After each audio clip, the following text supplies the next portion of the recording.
தயாரிப்பாளர் சங்கம் சேர்ந்து முடிவு பண்ணி ஓடிடிக்கெல்லாம் படம் கொடுக்க மாட்டா, இல்லை பெரிய வேலைக்கு தான் கொடுப்பேன்னு அந்த மாதிரி தான் முடிவு பண்ணுறாங்க.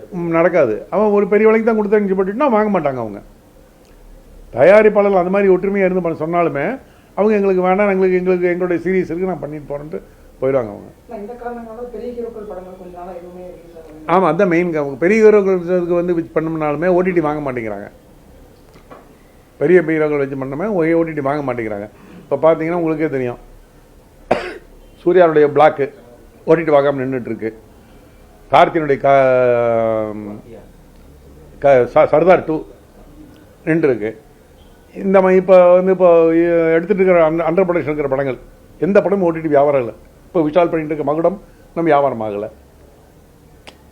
ஆச்சா, இப்போ பெரிய நடிகர்கள் எல்லாருமே சும்மா தான் இருக்காங்க. இப்போ ரஜினிகாந்த் எடுத்துட்டு பண்ணால் ஒரு படம் நடிச்சிட்டு இருக்காருன்னா இவங்கெல்லாம் ஒரு வருஷத்துக்கு ஒரு படம் மட்டும் நடிச்சுட்டு பெரிய சம்பளம் வாங்கணும்னு ஆசைப்படுறாங்க. இப்போ கமல் சார் ஒரு படமும் இப்போ அண்டர் ப்ரொடக்ஷன் கிடையாது.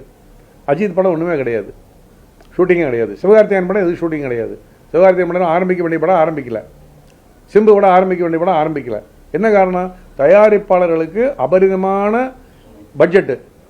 ஸோ ஆரம்பித்தா கட்டுப்படி ஆகாது அப்படின்னு இந்த பெரிய முன்னணி நடிகர்கள் யாருடைய படமும் இப்போ ஷூட்டிங்கில் இல்லை. அடுத்த வருஷம் இன்னும் மோசமாக இருக்கும். இவங்க இதே சம்பளம் கேட்டு நின்று இருந்தாங்கன்னா, அதாவது இந்த கொரோனா காலத்தில் கூட்டி கொடுத்த சம்பளத்திலிருந்து இறங்கி வரமாட்டேங்கிறாங்க. 50 கோடி வாங்கினவங்க சரி, அன்னைக்கு வியாபாரம் இருந்தது, 50 கோடி வாங்கினோம். இன்றைக்கி வியாபாரம் இல்லை. ஒரு மினிமமாக ஒரு 15 கோடியோ 20 கோடியோ கேட்கலாம். அதெல்லாம் கிடையாது. கொடுத்தா கொடுக்காட்டி போன்னு வீட்டில் இருக்க வேண்டியதாங்க. இப்போ வீட்டில் இருக்கிறாங்க எல்லாருமே. நீங்களே பார்த்தீங்கன்னா தெரியும், பெரிய நடிகர்கள் படங்கள் எந்த படம் இப்போ ஷூட்டிங்கில் இல்லை. எனக்கு தெரிஞ்ச அளவுக்கு தமிழ் சினிமா தான். ஆனால் எல்லா மொழியிலும் இதுதான் நிலைமைங்கிறது நான் கேள்விப்பட்டேன். அது ஒன்றும் வேறு வழியே இல்லை.